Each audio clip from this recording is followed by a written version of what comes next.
I used to believe I was lucky, that somehow by fate or chance I was spared, while every other child in Hollis vanished before turning 10. But what if survival isn't salvation? What if the real horror isn't what took them, but what was left behind? This is not a ghost story. It's not a viral mystery or a game. It's the slow disintegration of truth, memory, and self. And by the end, you'll ask yourself the same thing I did. What if I'm not who I think I am? I remember the way my mother's hand shook as she handed me that small, ivory-colored cake, the single flickering candle perched in the center, like a fragile heartbeat against a dim summer evening, a heartbeat I thought would stay with me, but that everyone else seemed to lose before their 10th birthdays. All of them, every one of the Hollis children, vanishing into thin air one by one, until only I remained standing in that sinking street beneath rusted street lamps and oak trees that whispered in the wind. From the moment I blew out that candle, breathing in one final wish I never voiced aloud, I felt the weight of their absence pressing into me, a silent gravity that bent my shoulders before I even understood what was happening. I was 7 at the time, too young to know that the laughter floating through the air from the other kids at the park would soon turn hollow, but old enough to sense something snapping beneath the placid surface of our neighborhood. That first night, as candle wax pooled soft on the frosting, I felt a fierce, unexplained sorrow that dug beneath my ribs, and when my mother hugged me tight and whispered, "Happy birthday, my brave one," I heard tremors in her voice that mirrored the trembling of my own heart. She kissed my cheek, and I could taste both sugar and something metallic, like fear, and I wondered whether the candle's glow was too bright for the darkness stretching ahead. In the days after, the air seemed heavier, as though the sun forgot how to make things feel safe. Our neighbors changed subtly, voices lowered, eyes glancing furtively at open doors, lips pressed firmly with unshed tears.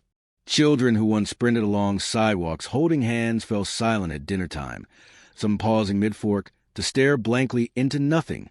I still picture little Henry Green, 5 years old, turning 10 in September, sitting across from me at the age 8 table, biting into a chocolate slice that dripped down his chin, his blue eyes full of careless joy. 2 weeks later, he was gone, vanished from his bed. His mother's face disappeared, too, draining pale like over-whipped cream. Hers was the first of the broken homes, the first to shut her windows and leave coats hanging in the closet where someone used to hug them tight at night. And then Daisy Cole, sweet laughter like church bells, always barefoot with stray ribbons in her hair, gone before June ended. One day she chased a butterfly in the yard, and her mother yelled, "Careful!" And the next morning there was only an empty swing, and a tiny dress swaying by itself in the breeze. I see those empty swings even now when the wind picks up, and I wonder if they're ghosts, memories, or warnings. I know every parent tried to reason their disappearances. They ran off, a car hit them, maybe they wandered away, but no proof ever came, no body, no note, no goodbye, just absence, silence. And the whisper came through the neighborhood grapevine. The Hollis children didn't stay to see 10. They all vanished before their 10th birthday. Children like Jacob Miller, whose balloon slipped from his hand at a 4th of July picnic. Emily Park, who turned 9 in October, and like dominoes they fell away. And here I was, the single flickering flame left, turning 8 that year, still clutching my mother's hand, still walking through my empty streets, still breathing. I felt the fear in my veins when someone mentioned other towns, other neighborhoods. "We've had no troubles like this anywhere else," they said in hushed tones at PTA meetings and church halls. But I knew better. It was as if we were cursed, that our neighborhood held a secret none of us wanted to speak. I heard my father's heavy footsteps pacing at night, felt the tremor in his voice when he answered my questions with hollow reassurance. I heard him weep quietly in the dark, and I learned that grown men and women do not always know how to hold grief. They crumble. Each missing child twisted grief through every family, then spun out into paranoia, suspicion, breakdown. Doors clicked open only under lock and key. Parents traded theories in quiet backyards instead of morning coffee, glances sharp with fear. Every conversation felt like a confession. Did you notice her watching from the porch?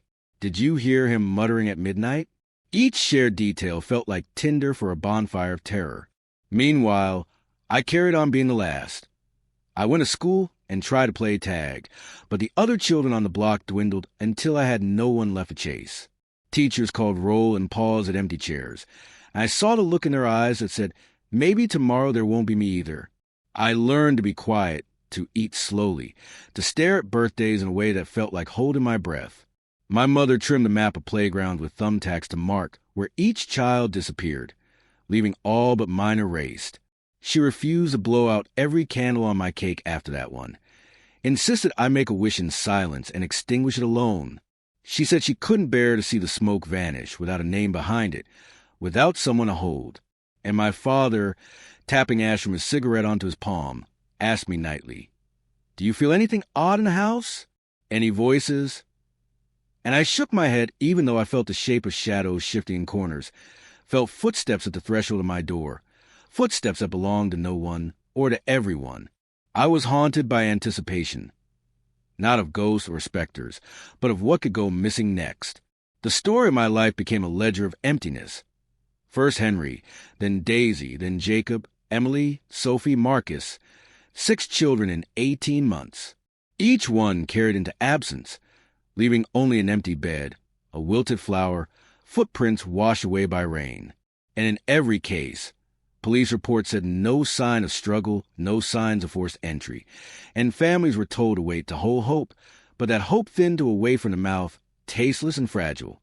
I learned to count birthdays in reverse, to fear the number 9 above all else, because 9 meant approaching 10. 10 meant disappearance. I turned 8 on that candlelit evening. 3 months later, 9 loomed, and still I lived, and still I remembered. That memory, that candlelit memory, is what I open with now, not as a boast, but as a warning. From the moment I took that soul breath to wipe out the flame, the ledger of lost children began to fill. And I stayed on the page because I am telling the story. I tell it not because I survived, but because they didn't. I tell it because, in telling, I keep their names alive. And when I mention Henry, Daisy, Jacob, Sophie, Marcus, Emily, I say them aloud in my mind so that they are not erased by silence. I say them so that the world doesn't forget. And I name myself, though to name me is to admit the terrible privilege of survival.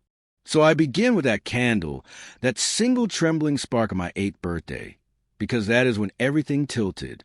That is when grief began its slow climb in our streets and houses, when innocence fractured like glass and fear learned to walk upright. That cake, that candle, that missing breath, from that moment I have held the weight of being last, and of telling what happened to those who could not. And if you listen to nothing else in the days ahead, listen to this. They weren't monsters, they weren't ghosts, they were children, real children, with names, with laughter, and with birthdays spent waiting for a future they never reached. And I remain to speak their names, to speak this story, because the last birthday candle still burns, its flame fed by memory and grief, and that flame will not go out. The thing about the Hollis neighborhood was how ordinary it looked from the outside, how painfully perfect every house seemed, lined up like teeth in a smile that never quite reached the eyes, with trimmed hedges, sun-bleached mailboxes, and porches that always had a rocking chair and a welcome mat. But beneath that perfect, postcard veneer was a heartbeat no one wanted to hear, a stifled scream caught in the throat of the cul-de-sac, and I swear to this day that you could feel it if you just stood still long enough, if you dare to close your eyes in the middle of Elmwood Lane and let the silence settle on your skin like dust. I still remember the edge of the sidewalk behind our house, where the concrete ended abruptly, giving way to a patch of untamed grass and brittle wildflowers that no one ever seemed to mow, a place where kids dared each other to step past the last slab as if it marked the border between safety and something else, something the grown-ups never talked about. We used to call it the cut like it was a scar, and I once asked my mother why they never extended the sidewalk further into the woods, why they let in so abruptly when every other street in town wrapped around itself like a loop, and she told me with a hollow sort of finality, because nothing past there ever needed paving. The older I got, the more I understood what she meant. There were things you didn't try to smooth over, places you didn't try to touch, not because they were haunted by ghosts, but because they were haunted by memory, by what was taken and never returned. Our neighborhood was small, only 26 homes circling 2 main streets, with identical yards and driveways, kids who all went to the same elementary school, rode the same bus, played on the same cracked basketball court near the old water tower, and yet each house became an island after the first few disappearances, drawing its curtains tighter each day, setting alarms, installing motion lights that blinked like uneasy eyes in the night. My parents once invited the Millers over for dinner, Jacob's parents, before he vanished, and I remember his mother laughing with her whole face, the kind of laugh that made you feel safe just hearing it, and my father clinking glasses with Mr. Miller as if tomorrow wasn't a question mark. But after Jacob was gone, they never came again. They didn't just disappear from the street. They withdrew from existence, closed their blinds, and shut their world in, and so did everyone else. We stopped speaking on sidewalks, stopped waving across fences, and even the kids began to play in solitude, as if togetherness was somehow dangerous, contagious. I remember watching from my window as my neighbor's little girl, Sophie Lane, played hopscotch alone, her chalk drawings stretching from one driveway to the next, until one day they stopped at the edge of her porch and never resumed. She was next. That was the rhythm of it. Names whispered over fences, bicycles left leaning against porches like shrines, porch lights flickering in vain. And the police? Useless. They came with their notebooks and theories, but always left with nothing but apologies and promises, and as each family was devoured by grief, they were given fewer and fewer answers until eventually the sirens stopped coming at all, and still the sidewalk ended behind my house, and still no one walked past it. I did once when I was 9, when the terror began to feel more like inevitability, and I stood on the edge with my shoes halfway between concrete and wild earth, and I thought, maybe it's safer out there than in here. But my mother's scream from the kitchen window yanked me back like a fishing line, and when she held me, I could feel her heartbeat pounding like a warning in her chest. "Don't go where they can't see you," she said, over and over, rocking me like I was still 4 years old, like rocking me might rewind time and bring the others back. What none of us said out loud, what every adult knew but couldn't face, was that the disappearances didn't come from the outside. No one had seen strangers, no black vans, no tire marks on the road, no broken locks. Whatever was happening, it was inside Hollis. It was us. And so we built fences that didn't keep anything out and set up cameras that never caught what they needed to. Some families left, of course, packed up in the middle of the night and vanished just like the children, as if silence might protect them from grief. But most stayed, not because they were brave, but because leaving meant admitting something was wrong, and that was more terrifying than any missing child. I stayed too, not because I didn't want to run, but because I couldn't run from my own bones. I was the last. I was the witness. And every time I walked past a porch where laughter once rang, I carried a little piece of that silence with me, stacking inside like bricks in a wall. By the time I turned 9, I had grown used to the emptiness, to the stillness of school hallways where lockers remained unopened, to classroom chairs that no longer squeak when pulled out, to birthday invitations that never arrived. My teacher, Ms. Rollins, tried to keep up appearances, decorating the classroom for Halloween with paper ghosts and plastic pumpkins, but her smile was a cracked thing, brittle and trembling. I watched her erase Henry's name from the attendance sheet one day and pause with her marker halfway to the board, her hand shaking just long enough for me to see that she wasn't okay either. No one was. Not really. The grown-ups just got better at hiding it. They kept going through the motions, cutting lawns, fixing mailboxes, grilling burgers on weekends. But it was all theater, a stage built over quicksand. I started writing down names in my notebook, not because I thought it would save them, but because I couldn't bear the thought that one day no one would remember. I wrote them in order: Henry, Daisy, Jacob, Emily, Sophie, Marcus. Each name with a memory beside it, a laugh, a toy, a favorite color. I filled pages. I don't know why, maybe because if I wrote them, they were still real. Maybe because I was afraid that if I stopped remembering, they'd vanish from the earth completely. Maybe I thought writing it all down would make me safe. It didn't, but it did something else. It made me pay attention. It made me notice things the adults missed, like how the kids all disappeared closer to their birthdays, like how the missing always happened quietly, without signs of struggle, like how every missing child had walked past where the sidewalk ended at least once, like how the air seemed to change near that patch of earth, warmer, thicker, harder to breathe, and most of all, it made me notice my brother. But that came later. For now, I was still just a boy standing on a street lined with perfect houses and perfectly broken hearts, in a place where the sidewalk ended and the silence began. IT was a Saturday that started like any other, drenched in sunlight and buzzing with the lazy hope of early summer. The kind of day when kids ran barefoot and sprinklers arched across front lawns like rainbows, and the grown-ups, for once, let themselves pretend that everything was okay, because no one had disappeared in almost 2 months, and silence has a way of seducing you into thinking danger has passed, when in truth it's only crouching low, waiting to strike with quieter teeth. The picnic was supposed to be a small gathering, nothing extravagant, just burgers on a grill and lemonade in sweating pitchers. A dozen families with folding chairs and paper plates scattered across the field behind the elementary school, near the edge of the walking trail, where the woods began to thicken and curve around the back of the Hollis neighborhood like a closing fist. And even though the air still carried the weight of the missing, we all tried desperately to be normal that day, to laugh, to smile, to eat potato salad and pass frisbees, as if ghosts weren't already sitting in the grass beside us. I was there, sitting on a blanket beside my brother, holding a Capri Sun and pretending not to notice the empty spaces where other kids should have been, where Henry's loud laugh used to echo, where Emily's high ponytail used to bounce as she ran. But the adults filled those gaps with distraction, with music from a Bluetooth speaker and talk of summer camps and cookouts that felt more like eulogies and plans. I remember the moment the air shifted, the exact second it happened, not because of sound but a lack of one.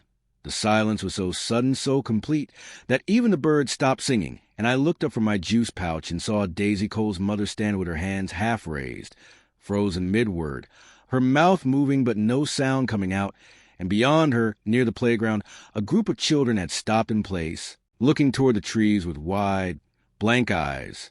I didn't understand at first, didn't realize what I was seeing until Sophie's father shouted her name, his voice cracking in a way that made every adult turn, and the next few seconds unraveled like thread from a torn sweater. Kids running, parents screaming, footsteps on dry grass, and the sudden horrifying truth that not all the children were still there. 3 had vanished, just like that. Sophie, Marcus, and little Jamie Green, Henry's younger cousin, only 6 years old, all gone without a cry, without a sound, as if they had been plucked from the fabric of reality itself while our backs were turned. Chaos followed like a storm cloud. People tearing to the trees, calling out into the underbrush, cell phones clutched in trembling hands, as if service bars could summon miracles, and I remember clutching my brother's arm so tightly my nails dug into his skin, watching the adults fracture right before my eyes. Mrs. Green collapsed beside the lemonade table, sobbing into a paper plate, and someone, maybe my father, started organizing a search line, but it was already too late. No footprints, no blood, just absence. The police came with their notepads and plastic gloves and sympathetic eyes, and once again they asked the same questions, wrote the same reports, and left the same empty-handed nothing behind, while the rest of us watched our picnic rot in the sun, ants crawling over abandoned plates, soda cans tipping in the breeze like gravestones. I went home that night and didn't speak a word, just lay on my bed staring at the ceiling, hearing Sophie's laugh play over and over in my head like a broken record. That was the day the adults stopped pretending. The neighborhood changed after that. Windows were nailed shut, dogs kept on shorter leashes, and kids were barely let outside even in daylight. I heard my mother whispering to my father through the bathroom door, her voice thin and brittle. 3 this time, at once. It's escalating. And he replied with something I couldn't hear, something low and hopeless. No one talked about the picnic after that. Not openly. It became a fractured line in our community. The day joy curdled into terror, so thick we couldn't scrape it from our walls. Some families left immediately, their driveways empty the next morning, garage doors swinging open like wounds. But most of us stayed, rooted not by choice but by fear, by the toxic gravity of unanswered questions. I kept replaying that frozen moment in my mind, how all the kids stopped at once, stared at the same patch of trees, and how their eyes looked different, vacant, as if hearing something the rest of us couldn't. I asked my brother what he remembered, and he just shook his head, said nothing, but his voice was tight, clipped, like he was holding something back. That was when I first noticed a notebook in his backpack, the one he never let me see, the one with a green spiral and a corner torn clean off. But I didn't press him. Not yet. I was too afraid of what I might find. The picnic in June was supposed to be a turning point back toward normal, a declaration that the worst was over. But instead, it was proof that we were never safe, that the sidewalk didn't end at our yards. It ended in our minds, in the stories we refused to face, in the lies we told ourselves to sleep at night. And after that day, I stopped blowing out birthday candles entirely, because every wish felt like a betrayal. Every flicker of light just reminded me who wasn't there to see it. The thing about terror is how it changes shape. First, it lives outside in the trees and the quiet spaces between footsteps, in places you can point to and say, "They're over there. That's where it is." But eventually, when the fear is thick enough, it seeps into your house, slithers into your bed, folds itself into the sheets, and you stop looking out the window and start checking under your own floorboards, because when the children began disappearing at night from their own rooms with the doors locked and the parents asleep just down the hall, something irreversible shifted in all of us, something that broke the illusion that there was any safety left to cling to. It began with Marcus's cousin, Ellie, just 9 days shy of her birthday, who vanished sometime between 2 and 4 a.m., her pillow still warm, the shape of her small head still indented in the center, when her mother came to wake her for school and found nothing but tangled covers and a bedroom that felt suddenly wrong, like the air inside had been scooped out and replaced with something heavy, metallic, and sharp around the edges. The door was locked from the inside. The windows shut, latched, no signs of entry, no footprints on the carpet, just the faintest scent of lavender from her nightgown still draped over the bed frame, and a stuffed bear on the floor turned upside down. That was the beginning of the new kind of fear, the kind that didn't wait for sunlight, that didn't need open spaces to strike. It was intimate now, and it made everyone in the Hollis neighborhood start sleeping in shifts, placing baby monitors in the rooms of children far too old for them, drilling extra locks into bedroom doors. And still it didn't matter. Ellie was followed by 2 more children in as many weeks. Nolan, who was last seen reading under the covers with a flashlight, and Bree, who had just finished writing a birthday card for her aunt before bedtime, her handwriting still visible on the paper next to her pillow like an unspoken goodbye. I remember how the parents at the next neighborhood meeting sat pale and exhausted in folding chairs in the community center, clutching mugs of cold coffee as if they were rosaries, staring at one another like strangers sharing a lifeboat after a wreck, and no one had the courage to ask the question burning inside all of us. How does a child vanish from their bed with both parents asleep in the next room? How does a neighborhood become a hunting ground, not for monsters, but for silence, for breath held too long, for innocence dragged slowly into a void no one can describe? The police couldn't answer. The therapists couldn't soothe. The only thing left was fear, and it settled into every house like mold, creeping into the paint, the food, the skin. My mother began sleeping in my room, curled up in a chair with a blanket clutched around her shoulders like armor, her eyes always open, blinking into the dark as if she was waiting to see something she wouldn't tell me about. My father stopped going to work altogether, started fixing things that weren't broken, tightening bolts on the windows, reinforcing hinges, setting tripwires in the hallway with empty soda cans that clattered if moved. I could hear them fighting in whispers late at night, voices rising just loud enough for me to catch words like next, and not yet. And though I didn't know what it meant, I could feel it burrowing into my spine like cold water. That's when I started hearing the sounds. Not voices, not exactly, but small impossible things. The creak of my closet door when no one touched it, the soft thud of something falling that was never found, the sensation of someone sitting on the edge of my bed when my eyes were closed, even though I knew my mother was still in the chair. And sometimes, worst of all, I would wake to find my bed sheets twisted around my legs like I had been thrashing, dreaming something violent I couldn't remember. And once, I woke with a scratch across my arm I didn't know I'd given myself. It was getting closer. I could feel it. Not the thing taking the children. I still didn't know what that was, but the dread, the inevitability, the terrible knowledge that I was next in line, the last domino standing, and no one could stop it. I started sleeping with my notebook under my pillow, the one where I kept their names and their birthdays, and each night I read it like a prayer, Like if I remember them hard enough, I might anchor them to this world again, or maybe just keep myself from slipping into wherever they had gone. I added Ellie, Nolan, and Bree to the list, and I circled each name with a red pen, as if marking them could protect me, as if it made me different. I didn't tell anyone that I had started waking up at 2:33 a.m. every night. The same time, without an alarm, just awake, like something was calling me or watching. I told myself it was coincidence, but every time I opened my eyes and stared into the dark, I swore I saw the outline of someone in the hallway, just standing, never moving, just there. I'd blink and they'd be gone, but the chill in my blood remained. My brother stopped talking altogether during that time. He barely ate, barely looked at me, spent hours locked in his room scribbling in that green notebook. And when I asked him what he was doing, he said flatly, "Just trying to understand." I didn't know what he meant then. I didn't ask again. The fear was too much. And then came the day when the news broke that a child had vanished even though both parents were awake. Sitting right outside the bedroom, talking in low voices, watching TV with the volume down low. And when they went to check, just minutes after hearing their daughter turn in bed, she was gone. No open door, no sound, just a half-drunk glass of water on the nightstand and a discarded sock on the floor. That's when people stopped pretending they could stop it.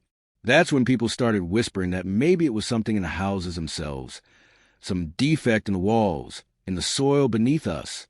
Some parents moved their children into motels. Others sent them to distant relatives. And a few, like mine, clung tighter, refused to budge, as if by sheer force of love they could bend the laws of whatever had taken root in our neighborhood. But I knew better. I knew we were beyond saving. I knew because the bedsheets no longer felt like safety. They felt like graves. And I began to understand, in the hollow spaces where sleep should have been, that I was not the only one awake at night, not the only one listening.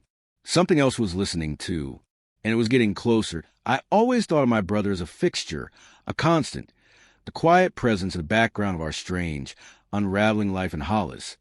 He was older by 3 years, withdrawn in a way that made people call him introspective or shy. But to me, he was just David, the boy who taught me how to tie my shoes, who sat on the porch with me on stormy afternoons counting how long between lightning and thunder, the one who never cried when the other children vanished, only clenched his jaw and disappeared into his room for hours at a time, as if mourning wasn't something to afford, or maybe something he'd already made peace with long before the rest of us. And I think, in some part of my heart, I always knew there was something different about him, something fragile and heavy buried just beneath the skin like glass under ice.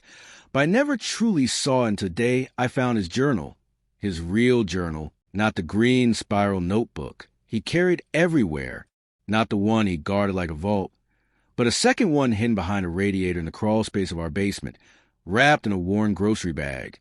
Its cover torn and stained and trembling in my hands as I opened it, knowing with every beat of my heart that I was crossing into something I might never come back from.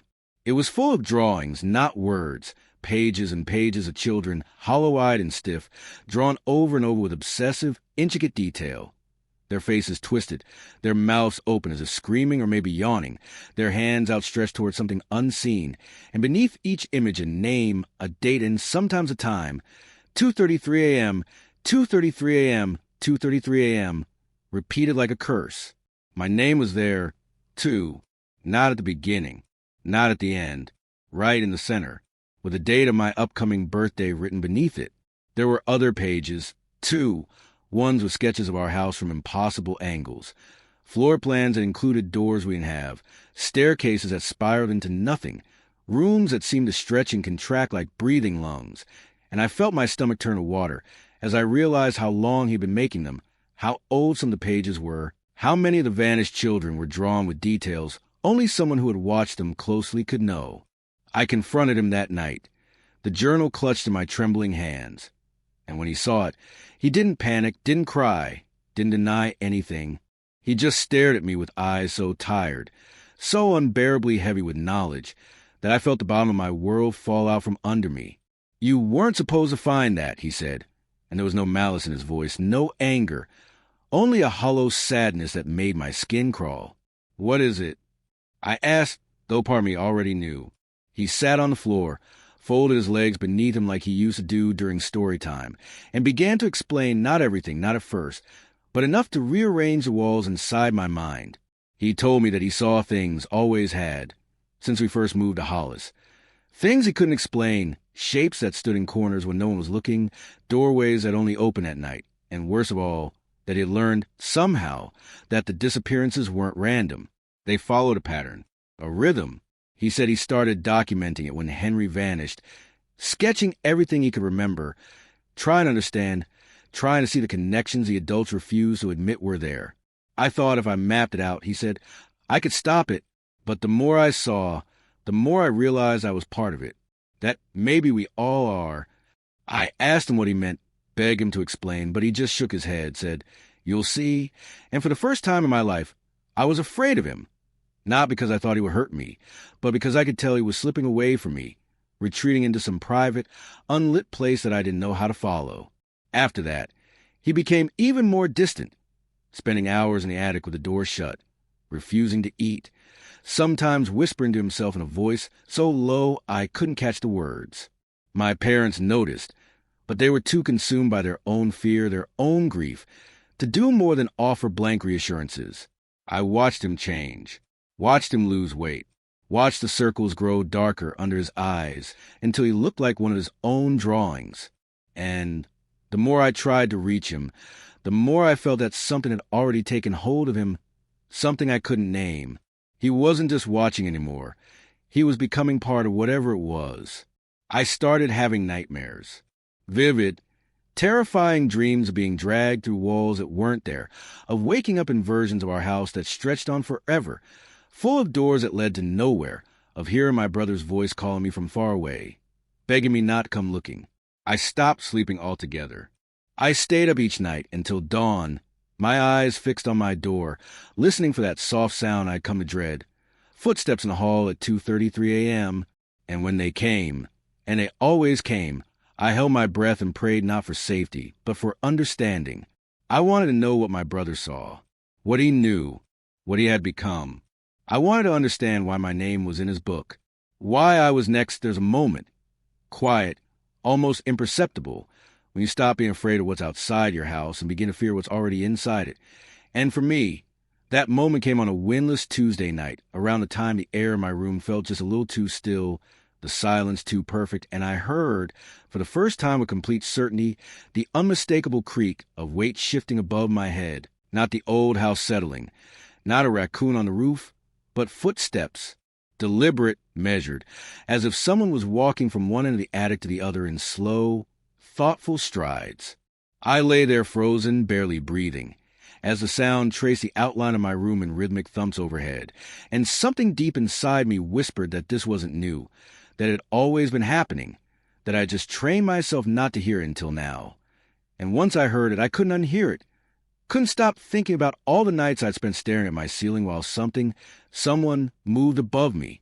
I told my parents the next morning, and they gave me tired looks, the kind you reserve for children and drunks, assuring me it was just the house settling again. But I saw the flicker in my father's eyes, a shadow that told me he had heard it too once, and had chosen silence over confrontation. I didn't.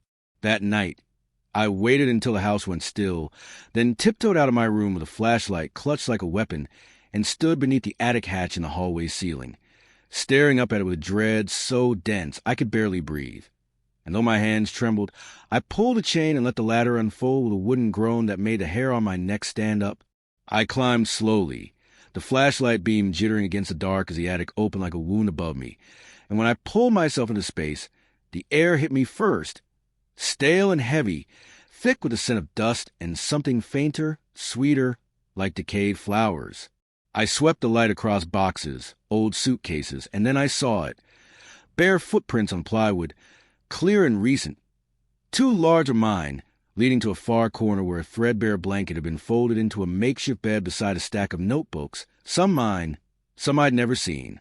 And beside them, a small pile of belongings, buttons, pieces of string, one of my missing socks, a lock of hair tied with ribbon, and worse, photos, printed photos, dozens of them, of me, of my brother, of other children from the neighborhood, taken through windows, in backyards, in classrooms. My stomach turned so violently I thought I would be sick, and then I saw the drawing tacked to the rafter, a sketch of my face, hollow-eyed like the others, but with a red X over mouth and the words, "Do not speak," scrawled beneath it in blocky handwriting I didn't recognize. I stumbled backward, knocking over a small metal box, and it burst open with clatter, revealing tiny teeth, baby teeth, lined up like specimens. I ran. I didn't look back. I didn't scream. I just climbed down and shut the attic hatch behind me and stood in the hallway, shaking, my flashlight beam stuttering against the wall. When I finally told my parents, showed them the photographs, the belongings, the footprints, they reacted not with shock, but with silence so deep it terrified me more than the attic itself. My mother sat down slowly on the stairs and covered her face, and my father walked out into the backyard and stared up at the roof for almost an hour without saying a word. When he came back inside, he didn't ask who it was or why. They already knew. They had always known. The man in the attic wasn't a stranger. He had been there long before the disappearances started. Maybe not physically, maybe not all the time, but in some form, in some way that our family had chosen to ignore or protect or hide. My brother's notebook, the drawings, the whispers, it was all connected, all circling back to this hidden presence above us. That night, I locked my bedroom door and pushed my dresser against it, and I didn't sleep. I listened, I waited, and when the footsteps returned, slower this time, heavier, I knew that something had changed. It wasn't just about the children anymore. It was about me, about what I had seen, about what I now carried. I realized then that the man in the attic had never needed to be in the house physically to be dangerous. He had been here all along, in the drawings, in the dreams, in the silence between words. And now that I had seen him, he would never leave. There's something cruel about memory, how it insists on being reliable, how it offers itself as truth when in reality it's a house built from fog and flickering lights. And I only began to understand this the day I found the photograph I never took buried deep in a stack of old-school supplies in the garage, wedged between a third-grade art project and a notebook of spelling tests, an unmarked envelope so yellowed and fragile I nearly tossed it aside until I saw what was inside, a single photo, faded and curling at the edges, showing a group of kids standing at the edge of the sidewalk, where it ended near the woods behind the school, not unusual in itself, except one of those children was me, and the others, all 5 of them, were the ones who had disappeared from that June picnic, all standing in a tight semicircle, hands clasped or pockets stuffed, faces turned not toward the camera, but towards something just off-frame, something I couldn't see, and it took me a moment to realize what chilled me most. I didn't remember being there. I didn't remember that photo being taken.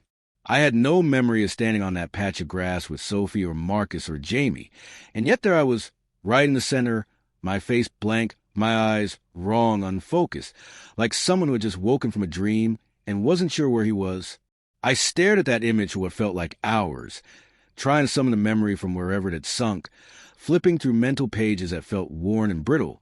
But all I could find were fragments, running through the sprinklers, the smell of hot dogs, my brother handed me a juice box, and then nothing, just static.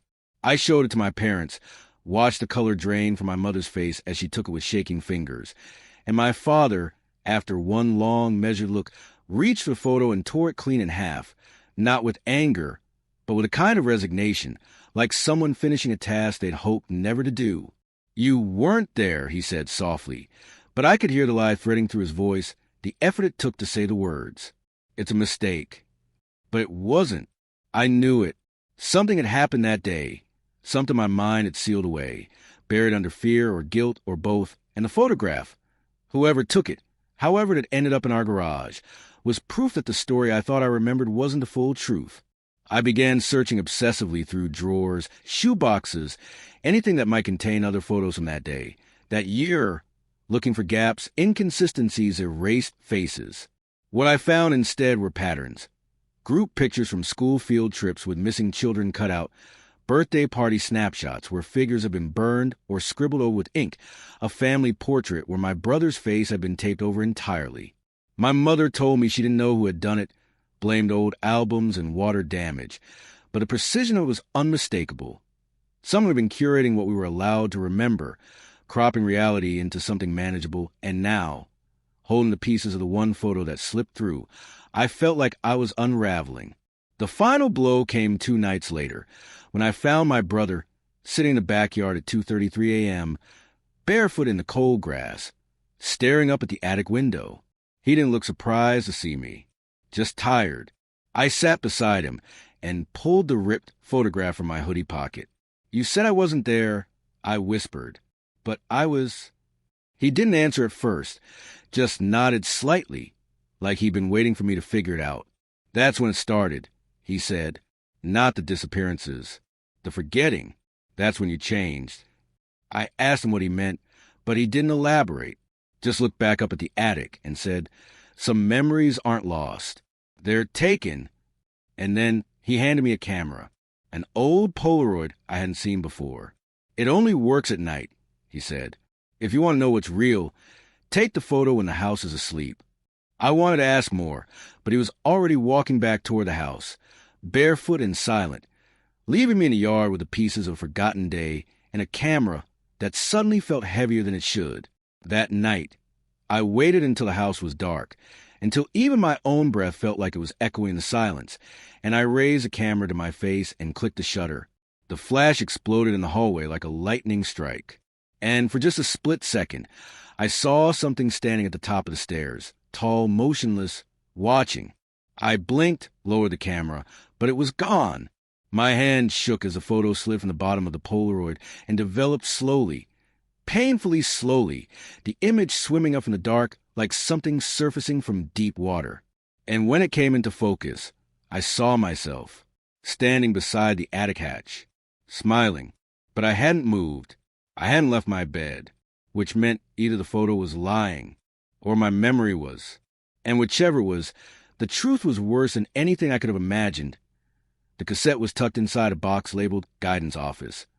Spring 2004, buried beneath piles of outdated school records and dusty construction paper crafts. The kind of relic no one ever expects to look through again. And I wouldn't have found it if I hadn't snuck into the storage wing of the closed-down Hollis Elementary during a rainstorm so fierce it made the roof hum with menace, the air thick with mildew and regret. And I don't know what compelled me to search that place. Maybe desperation. Maybe the need to find something that made all of this feel less impossible. But when I slipped the tape into the old player and pressed play, the hiss of static filled the room like the breath of something old waking up, and then a voice, thin and professional, began to speak. Interview with Sophie Lane, April 23rd, 2004. Student expressed anxiety about dreams and night terrors. The counselor's voice was calm, clinical, but Sophie's voice was small and scared in a way that turned my stomach, trembling with that particular kind of fear only children know, the kind that isn't diluted by reason or dulled by adult logic. "He watches from the closet," she whispered, barely audible. "Not every night, just when it's close to my birthday." The counselor asked, "Who watches, Sophie?" And there was a pause long enough for me to feel my own breath catch, and then she said, "He has no face." "Not really. It's just eyes, and he knows when I'm awake." I stopped the tape, hand shaking, mouth dry, stared at the recorder like it might bite me. I rewound it, listened again, every word etching itself into my bones. The counselor tried to comfort her, tried to reassure her it was only dreams, but Sophie insisted. Said she wasn't the only one, that Jamie and Marcus had talked about him too, that sometimes they would all draw him in class without realizing it. The same figure, the same blankness, the same eyes. I let the tape play through the other interviews, each one darker than the last. Marcus talking about doors that only opened in his dreams but led to places that smelled like burnt metal. Jamie whispering that he sometimes woke up standing in the hallway with no memory of getting there. Bree asking the counselor why she kept calling her by the wrong name. "I'm not Bree," she said. "Bree's still in the closet. I'm the other one now." I could barely listen. Each child sounded like they were slipping further away even as they spoke, like their voices were being pulled through water, like they were already halfway gone, and the adults around them didn't know how to see it. I recognized the final voice immediately. My brother, David Hollis, May 10th, the counselor said. His voice was quieter, more controlled, but what he said made the blood drain from my face. "They're not being taken," he said calmly. "They're being replaced, one by one. And no one notices because the replacements act just like them, only emptier, like shadows made to smile." The counselor laughed nervously, asked if he had seen a movie like that. "No," he replied. "It's real. I think it started with our house." There was a long pause before he added, "I think one already tried to be me." I shut off the tape. I couldn't breathe. I sat in that crumbling room with its moldy ceiling tiles and frayed posters of school mascots, and I felt like the world had tilted beneath me. If the tape was real, if those voices were real, then the disappearances weren't clean breaks from reality. They were distortions, rewrites. Someone was manipulating the very fabric of who belonged and who didn't. I walked home in the rain, clutching the tape like a lifeline, the sound of Sophie's whisper echoing in my ears. "He knows when I'm awake." That night, I set the Polaroid camera by my bed and turned the tape over in my hands until dawn, afraid to sleep, afraid to wake, afraid of what might be watching from the dark corner of my room where the light never quite reached. Because if my brother was right, if the replacements were real, then maybe none of us were who we thought we were anymore. Maybe I wasn't. And maybe the only reason I hadn't disappeared was because I already had that. I never thought to question it before. The old basement door at the end of the kitchen hallway, heavy, groaning on its hinges, always shut tight with a brass knob that stuck in your palm like it didn't want to be turned.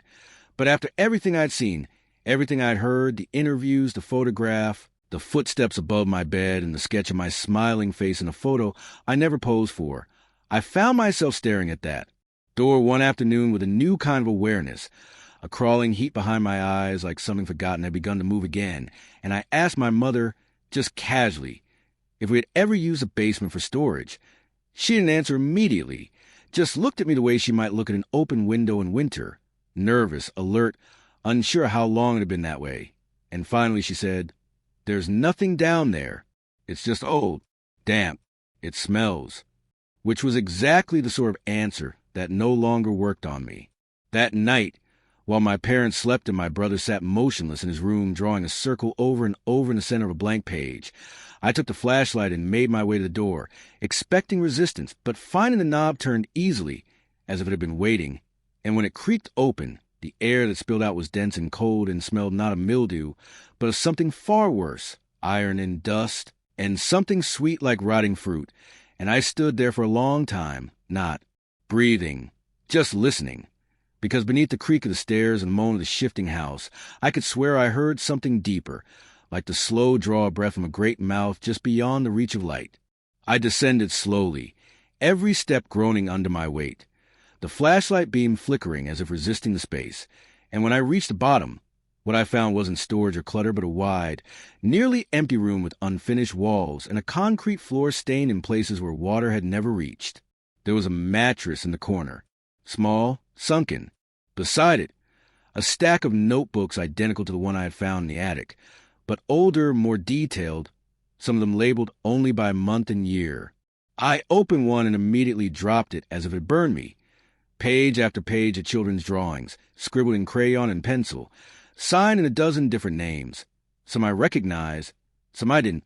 Drawings of doors, of staircases spiraling downward, of rooms full of mirrors that didn't reflect. And in the center of the room, as if set there deliberately, was a small wooden chair. On it, a tape recorder. I pressed play with hand that shook. A child's voice crackled through the speaker. "He watches while we sleep. He's trying to learn how to be us." Another voice, a girl, sobbed, "Please let me go home. I want my mom. I won't tell anyone, I promise." And then the worst voice of all, my own. They don't believe me, but I saw the crack in the wall. I saw what crawled through. I dropped the recorder. The sound of it echoed through the basement like a scream, and I backed away, heart thudding, legs weak. In the far wall, I saw something I hadn't noticed before, an outline of a door. Not a real door, not with hinges or a knob, but an imprint, like a doorway sealed long ago, faintly traced into the concrete with something reddish-brown. And my breath caught as I realized it looked exactly like the sketches in my brother's notebooks. I stepped toward it, drawn by something I didn't understand, something old and magnetic and wrong. And just as I reached out, I heard a sound that made me freeze. The basement stairs creaked, not from behind me. Above, someone was coming down, slowly, one step at a time. I turned off my flashlight. I held my breath, and in that absolute darkness I realized with clarity that cut through my panic like glass that the basement door had never been locked, not because there was nothing to hide, but because someone, somewhere, wanted it to be opened. And now that it had been, nothing would stay hidden for long. There comes a point in every tragedy where silence stops being the absence of sound and becomes a language all its own, a language this town spoke fluently by the time I reached 10, each porch light flickering not with welcome but with warning, each friendly wave replaced with eyes averted, mouths sealed shut. And I remember walking to the corner store one morning and realizing that no one had said a child's name out loud in weeks. Not Sophie, not Jamie, not Marcus or Bree or Ellie or any of them, as if speaking their names might tear open something we'd all worked so hard to plaster over. And what chilled me most was how normal it had started to feel, how the town just adjusted, like a person learning to walk again after a limp, not because they healed, but because they forgot how it felt to be whole. The Hollis Gazette stopped reporting the disappearances after the 9th one, shifting instead to school renovations and bake, sales and the retirement of Officer Maddox, who had investigated 5 of the cases and never once found a clue, and no one protested. No one demanded more. They just read their papers with tired eyes and let the days slide past like water over glass. Even the school, hollowed out and echoing, carried on like nothing had changed, filling desks with new transfers, shifting schedules, erasing old art from the walls and painting over lockers with cheerful blues and greens. Fresh start, the principal had called it, her voice brittle and bright, and I remember wondering how a building full of ghosts could ever be new. The church held no more vigils. The playground never reopened. And parents, those who hadn't moved away in the night, stopped making eye contact altogether, clutching their remaining children with quiet desperation, as if by sheer force they could anchor them to this place, to this version of reality that refused to acknowledge the cracks beneath its surface. I tried to speak up once. I went to Principal Anders' office with a photograph, the tape, my notes, all of it shaking in my backpack like bones in a box. And when I sat down across from her and said, "I know what's happening," she didn't ask what I meant. She didn't lean forward or raise an eyebrow.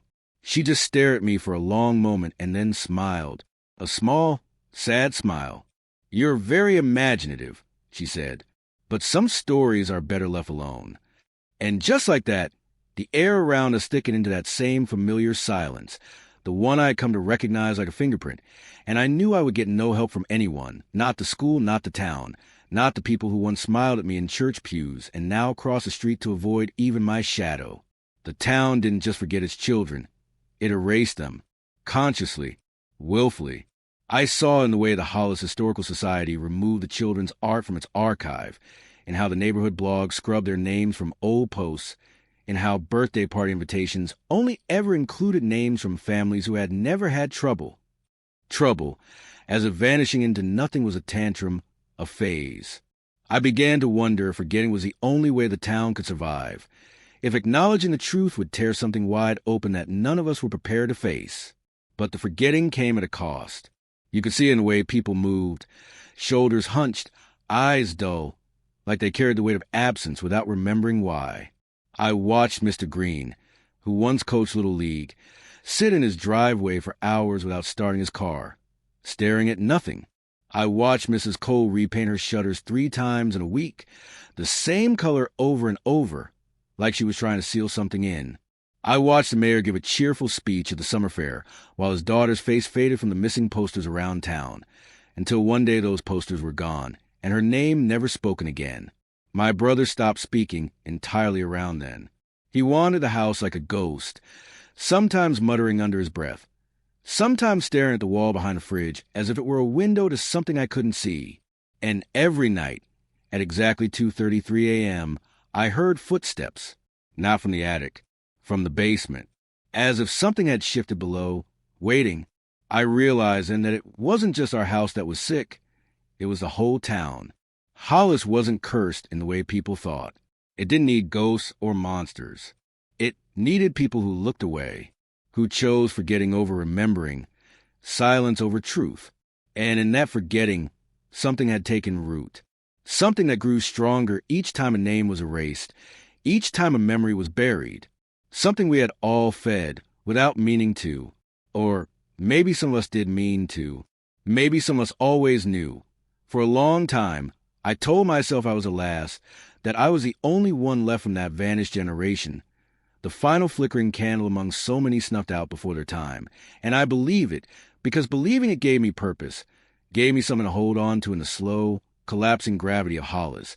But the truth is I lied, not just to you, but to myself, because deep down I knew there was one more, one name I never wrote in my notebook, one child who was never spoken of in the neighborhood, never listed on the missing posters, or whispered about by the parents clinging to their kitchen counters with white-nickeled hands. And that child was me, or rather, the version of me that should have vanished years ago, the one who should have disappeared alongside Sophie and Marcus and Jamie, but didn't, not because I escaped it, but because I became something else, something in between. I found the photograph again, this time whole, not torn, and taped to. The back was a note in my brother's handwriting. You were never supposed to be in the picture. Check the mirror. It made no sense at first, until I remembered the Polaroid, the one where I'd seen myself standing beside the attic hatch, smiling in the dark. I went to the bathroom, stood in front of the mirror, and looked, not at my face, but behind me. At first there was nothing, just the ordinary blur of shells and towels and the soft light of early morning. But then I leaned closer, and something clicked in my brain like a shutter snapping open. My reflection blinked before I did. Not late, not slow, just wrong. My stomach flipped. I staggered back, heart pounding, mouth dry. I ran to my room, pulled out every photo of me I could find, lined them up on the floor, and stared. And in each one, there was the smile, always the same curve, the same tilted head, like someone had copied the expression and pasted it onto every year of my life. And worse, there were photos I didn't remember being in, ones that should have been impossible, ones where I stood beside missing children days after they had disappeared, waving at the camera with that same hollow smile. I felt the walls close in. My hands began to shake. I opened the green notebook again, flipped to the last page, the one my brother had always skipped over, and there in thick black ink was a single sentence. I kept you here because I thought you could be better than them. Beneath it, another, but you're starting to forget, too. I couldn't breathe. I felt the weight of something massive pressing against my chest.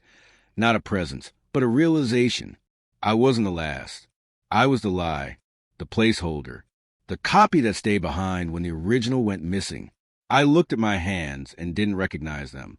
I looked at my room and saw it for what it really was, a replica, a memory looped so many times it began to decay. My brother hadn't gone silent because he gave up.